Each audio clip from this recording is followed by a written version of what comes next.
இருவேறு சமூகத்தினருக்கு இடையே ஒரு இணக்கத்தை ஏற்படுத்த வேண்டும் என்ற நோக்கத்தில் வெற்றி பெற்றிருக்கின்றார். நிகழ்கால இளைஞர்களுக்கு ஒரு ஊக்க பாடமாக படமாக படைத்திருக்கின்றார். சமுதாயத்தை பண்படுத்தும், நல்வழிப்படுத்தும், மேம்படுத்தும் இது போன்ற நல்ல படைப்புகள் இனியும் வர வேண்டும் என்ற என்னுடைய ஆசையை தெரிவித்து இயக்குனர் திலகம் என்கிற அந்த ஒரு பட்டத்தையும் கொடுத்திருக்கிறார். பைசன், காட்டெருமை போன்ற வலிமையான ஒரு கபடி வீரனையும் ஒரு சமூகத்தினருக்கு நம்பிக்கைக்குரியவரான காளமாடனையும் இணைத்து நுட்பமான 1000 செய்திகளை திகட்டாத காட்சி தன்னுடைய திரைமொழி மூலமாக பைசன் காளமாடன் என்ற ஒரு அற்புதமான திரைப்படத்தை நம்முடைய இயக்குனர் என் அன்பு தம்பி மாரி செல்வராஜ் அவர்கள் வழங்கி இருக்கின்றார். இதில் குறிப்பாக இருவேறு சமூகத்தினருக்கு இடையே ஒரு இணக்கத்தை ஏற்படுத்த வேண்டும் என்ற நோக்கத்தில் வெற்றி பெற்றிருக்கின்றார் இயக்குனர் அவர்கள். ஒரு ஒடுக்கப்பட்ட சமூகத்தில் பிறந்து ஒரு மிக பின்தங்கிய கிராமத்திலிருந்து பயணித்து பல கொடுமைகளை அனுபவித்து உயர்ந்த அர்ஜுனா விருது வரை சென்ற ஒரு இளைஞனின் வாழ்க்கையை நிகழ்கால இளைஞர்களுக்கு ஒரு ஊக்க பாடமாக படமாக படைத்திருக்கின்றார் நம்முடைய இயக்குனர் அன்பு தம்பி மாரி செல்வராஜ் அவர்கள்.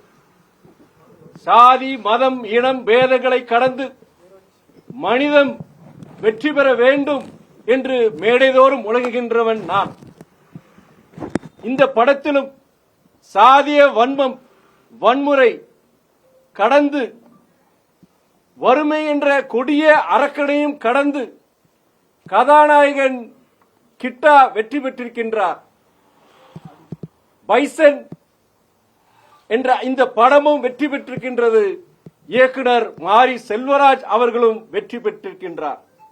சமுதாயத்தை பண்படுத்தும், நல்வழிப்படுத்தும், மேம்படுத்தும் இது போன்ற நல்ல படைப்புகள் இனியும் வர வேண்டும் என்ற என்னுடைய ஆசையை தெரிவித்து மீண்டும் பைசன் காளமாடன் திரைப்பட குழுவினருக்கு என்னுடைய வாழ்த்துக்களை நான் தெரிவித்துக் கொள்கின்றேன்.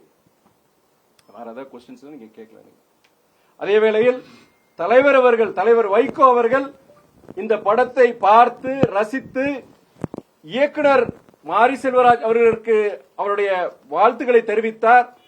இப்போது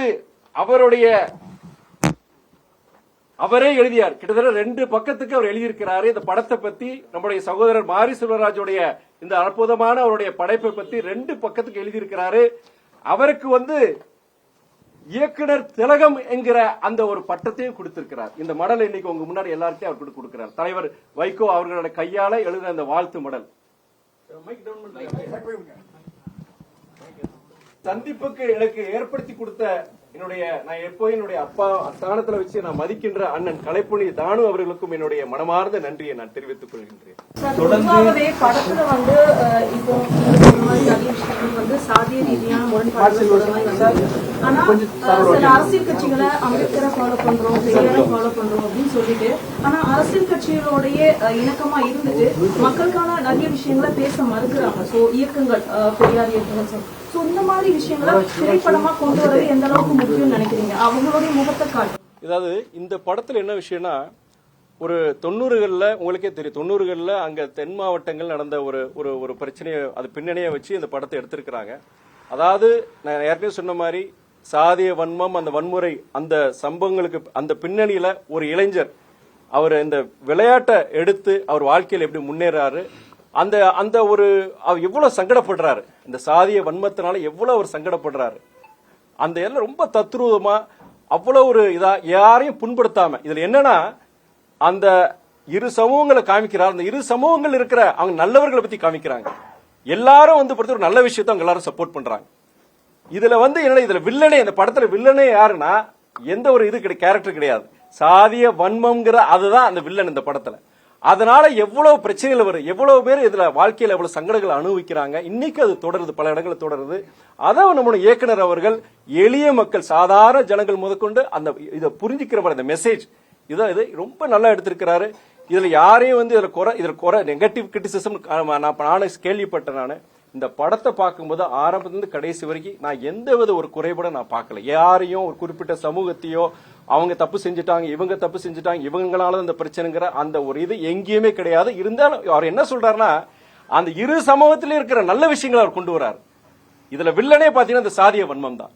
அதே நேரத்தில் இந்த நேரத்தில் இது போன்ற சமூக விழிப்புணர்ச்சி கொண்டு வர இந்த மாதிரி போன்ற படங்கள் பொறுத்த வரைக்கும் இதுல இருக்கிற அரசியலை கடந்து அனைவரும் பொறுத்த வரைக்கும் அந்த படத்தினுடைய திரைக்குழுவினர், இவருடைய ப்ரொடியூசரா இருக்கட்டும், டைரக்டரா இருக்கட்டும், நடிகரா இருக்கட்டும், எல்லாருக்கும் பாராட்டுறதான்.